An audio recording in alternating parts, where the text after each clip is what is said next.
Et nous allons retrouver dans la chronique éco le consultant permanent sur le Grand Soir, économiste spécialiste des questions économiques, bien sûr, François-Xavier Noumon ce soir. Merci d'être là, François-Xavier Noumon. Bonsoir Théodule Roussa, pas économiste, chroniqueur économique. Voilà, On va me mettre la chroniqueur. corporation à dos. Voilà. Avec vous, nous allons nous intéresser donc à cette chronique, le contenu. De quoi allons-nous parler tout à l'heure? Ce qui fait l'actualité depuis hier, c'est la concrétisation de en tout cas la signature, la contractualisation de ce projet gigantesque de l'installation du Club Med au Bénin. Pour ceux qui ne le savent pas, c'est l'un des plus grands circuits de clubs vacances au monde. C'est une maison vieille d'à peu près 10 ans. Il y a quelques circuits sur le continent, au Botswana, au Kenya, ainsi de suite. Donc ce ne sont pas que des hôtels, ce sont des clubs de vacances, c'est-à-dire que vous pouvez vous y installer avec une famille. C'est la vocation, à y aller en famille, pouvoir avoir accès à différents types d'activités pendant une période donnée. C'est un club réputé, d'ailleurs c'est pourquoi on appelle ça, c'était le club Méditerranée. Après, il y a eu un- un- une refonte de l'appellation pour que la marque Club Med. Donc je pense que là, nous avons affaire à quelque chose de structurellement important parce que euh, comme toutes les autres chaînes d'hôtels, le Club Med a une certaine réputation, a déjà un circuit bien huilé. Donc potentiellement, nous avons accès à un gisement de vacanciers potentiels au Bénin. Avec la réputation de ce club, nous avons déjà une incidence en termes de vente de la destination Bénin, parce que si le Bénin investit et contractualise dans ce type de projet, l'autre partie, le Club Med, parce qu'il faudra remplir le club. Donc évidemment, il y a des campagnes à l'étranger pour attirer les touristes de pratiquement tous les pays du monde. Donc c'est une machine déjà bien installée qui fonctionne dans d'autres pays et qui devrait, disons, booster la politique du tourisme en République du Bénin. On parle déjà de 1000 emplois directs autour de ce grand projet, la phase de construction, la phase d'exploitation. Mais ce qu'on sait par expérience, c'est qu'autour de ce type d'infrastructure, il y a toute une économie qui se développe autour.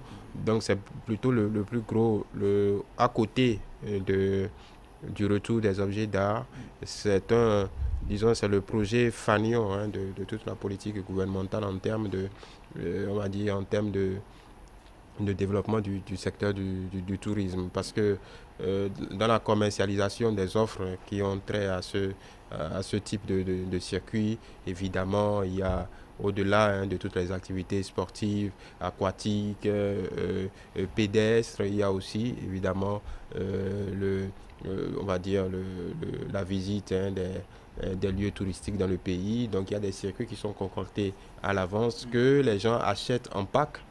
Les gens achètent en pack, c'est-à-dire qu'on n'achète pas simplement un séjour, mais on achète un séjour avec différents types d'activités, avec différents types de circuits. Donc, on est à l'orée d'un projet structurant qui pourrait permettre seulement en termes d'emploi et en termes d'incidence sur l'économie béninoise, par l'apport des devises notamment. C'est un partenaire attitré, un partenaire réputé qui a une marque de fabrique reconnue partout, un peu partout dans le monde, qui a une présence globale, planétaire.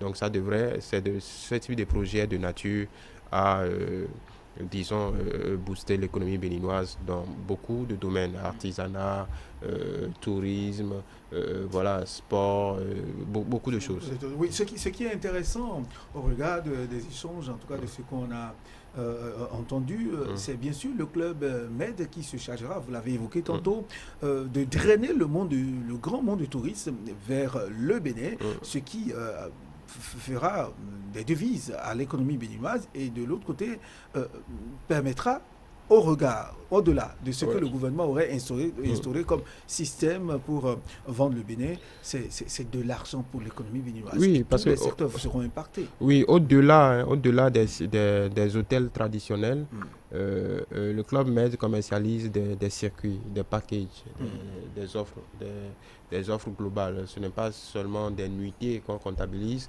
mais ce sont des offres globales qui sont de nature quand même à impacter beaucoup de secteurs en même Très temps. bien. Ce qui veut dire, par exemple, on peut retrouver dans ce package la visite du parc de Pendjari. Effectivement, c'est ce que j'expliquais tout à l'heure. Il peut y avoir visite dans un parc, séjour de tel nombre de nuitées, disons, activités à faire, peut-être la marche, des activités nautiques, peut-être un déplacement dans le pays pour aller visiter tel ou tel autre site, aller découvrir les artisans dans tel coin. Donc je pense que c'est une formalisation qui va permettre au Bénin de se vendre un peu plus. Le Club Med aujourd'hui, nous avons peut-être les circuits au Mozambique, en Afrique du Sud, en Tanzanie, au Kenya, au Maroc. Donc c'est une présence dans des lieux importants quand même du tourisme africain. Donc ce partenaire de type quand même a conforté le Bénin dans cette politique de tourisme, étant donné que l'entreprise, le Club Med, c'est une marque mondialement connue. Donc évidemment, pour les Européens qui programment leurs vacances, c'est une destination qui leur sera offerte en plus, et avec le marketing et l'expérience de ce type de structure, évidemment qu'on aura une incidence directe sur la destination Bénin. Très bien. Et puis 50 milliards de francs CFA, c'est une cagnotte assez importante pour construire cette station balnéaire. Oui, c'est un projet colossal. Oui. Parce qu'encore une fois, ce n'est pas un simple hôtel, c'est un club. Donc, il y a beaucoup de ces pensées village. Donc, en réalité, c'était ça, village de vacances. Oui, c'est ça, village de vacances. C'est le type des structures du Club Med. Ça s'est affiné un peu en temps. Il y a différents types d'offres. Mais là, on est, dans ce que j'ai pu lire, je pense qu'on est dans le milieu de gamme et le haut de gamme. Il y a environ 300 chambres pour les formules classiques et une trentaine de suites pour les formules haut de gamme. Voilà. Donc je pense que dans l'esprit village, c'est un projet d'envergure donc le coût ne devrait pas étonner. On est dans un vaste plan de reconfiguration de la côte, de valorisation de notre côte. Pour une fois, on a un projet structurant qui devrait avoir un impact sur toutes les populations alentours et sur l'économie en particulier. Très bien. Oui, à Vlekété, on en parle. La zone de Hulakodi aussi, les gens rêvent d'avoir de ces structures de haut standing qui commencent déjà par ne plus occuper les c'est une boutade de toute façon. Oui, en fait, c'est de cela qu'il faut pour vendre nos côtes, vendre le tourisme béninois. Oui, je pense qu'il y a une politique. Nous avons beaucoup à vendre. Je pense qu'il y a une politique claire de viabilisation de la côte béninoise. Il y a déjà eu des travaux. Vous savez, le premier quinquennat, vous avez pu assister à des travaux on va dire, de sécurisation de la côte pour faire reculer l'avancée de la mer, donc protéger nos côtes et ensuite les valoriser. Parce que si vous n'avez ce type de projet ne peut pas tenir, le projet dont on parle ne peut pas tenir si la côte béninoise était toujours empreinte à l'avancée de la mer, évidemment. Donc il a fallu sécuriser avec des moyens colossaux une bonne partie de la côte. Je sais qu'il y a une partie qui n'est pas encore terminée. Donc après la sécurisation de la côte, il va falloir maintenant la valoriser. Je pense qu'on est dans cette phase aujourd'hui de valorisation. Je ne pense pas que ce soit le seul projet. Je sais qu'il y a beaucoup d'autres projets dans le carton pour valoriser tout le long la côte béninoise et faire du Bénin peut-être une destination touristique de choix. C'est vrai que la concurrence est rude entre la Côte d'Ivoire, le Sénégal, le Nigeria, le Ghana, le Togo. Mais il y a toujours moyen d'offrir dans l'offre touristique, d'inclure dans l'offre touristique globale une différenciation à même de driver beaucoup comme on appelle, beaucoup de touristes dans notre pays. Et le choix de ce type de partenaire justifie quelque peu la vision du gouvernement. Parce qu'il ne sert à rien de construire des infrastructures et d'avoir du mal à les remplir. Mais avec une entreprise qui a pignon sur rue, qui a une certaine réputation, qui draine des millions de vacanciers chaque année vers ces destinations diverses, là on a un gisement potentiel de touristes pour venir remplir les 300 et quelques chambres dont on parle. Et puis l'autre aspect très important, je voudrais que vous nous en parliez, c'est l'absorption d'une bonne partie des chômeurs, je dirais, pas de chômeurs, en tout cas de ceux qui ont besoin d'emplois, qui n'en ont pas. Et oui, ça, effectivement, on parle de 1000 emplois directs, mais il ne faut pas oublier aussi ce sont des emplois qualifiés. Et si vous remarquez bien, le gouvernement a pris l'option d'aller vers les formations techniques et professionnelles. Absolument. Donc encore une fois, c'est une politique globalement cohérente. Parce qu'il va falloir des garçons de chambre, il va falloir des chefs de cuisine, il va falloir des réceptionnistes, il va falloir beaucoup de profils techniques et pointus. Donc tout va de pair. Il y a une politique qui vise à former dans ces métiers-là, les métiers de la restauration, les métiers du tourisme en général, parce qu'il va falloir des guides touristiques, il va falloir parler des musées, des conservateurs de musées. Donc je pense que c'était le premier point, le premier jalon que le gouvernement a posé. En attendant, parce que ce projet va mettre quelques années pour se mettre en place entre la construction et la mise en exploitation.